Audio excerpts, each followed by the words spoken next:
Hi, I'm Grant Stephen. And I'm Chris Bernier. And we're the Two Investment Guys.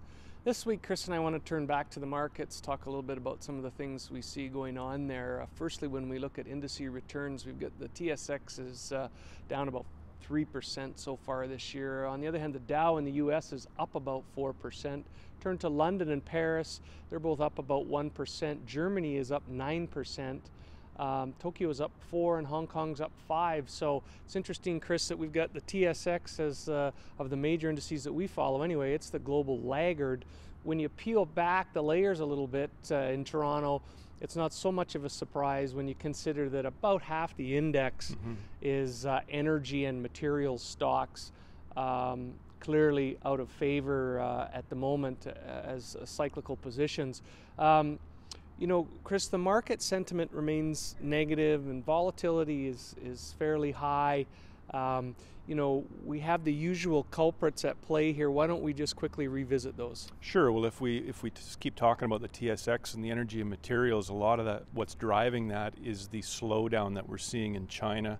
That's really been a driver of global commodity prices because of the amount of stuff they use in the world.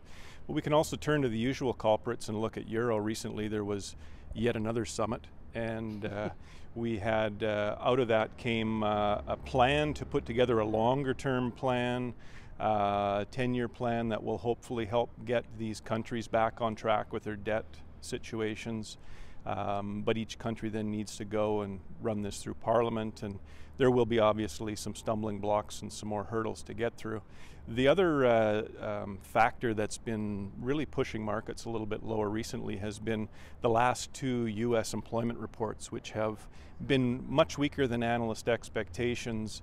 And coupled with China slowing and Europe's problems, we've seen the sort of coordinated global slowdown. Yeah, you know, Chris, on the unemployment report in the U.S., it's interesting that, you know, if the ad was about 80,000 jobs in the month of June, it's not really enough to do anything significant to that high, you know, 8.1% overall unemployment rate. And I think that's the big issue that the market is having with it. It's just not enough to get any traction.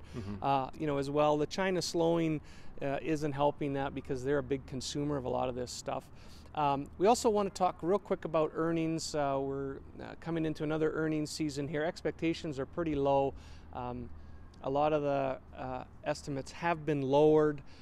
Guidance has been lowered. Having said all of that, that sets a backdrop for an easy surprise on the upside. And I think the market is hoping to grasp onto something like that.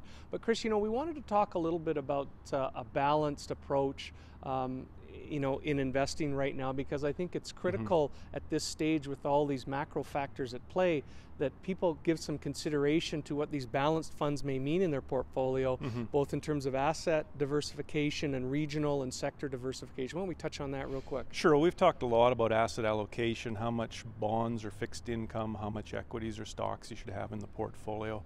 And from time to time, they're overweighted or underweighting depending on the various conditions. But most balanced portfolios have been focused somewhat defensively, sort of 50-50, 60-40 split between those asset classes, have been performing reasonably well, delivering, you know, sort of 4 to 6% returns over the last year, which in the context of the broader markets is not a bad relative return. Right. So these are the kinds of things that we think it's important for you as an investor to consider, in that it's a bit more passive from an approach. It's not a trading type of approach, but what it does is it brings discipline into your portfolio where you have proper asset allocation in there. And we think that the balanced fund returns in terms of their performance is proving that concept. Absolutely. If you'd like some more information about some of these funds or other ideas we've talked about, give Grant or I a call or contact us at twoinvestmentguys.com. Join us next time. Chris and I are going to continue our discussion around the market dynamics. So until then, I'm Grant. And I'm Chris. And we're the Two Investment Guys.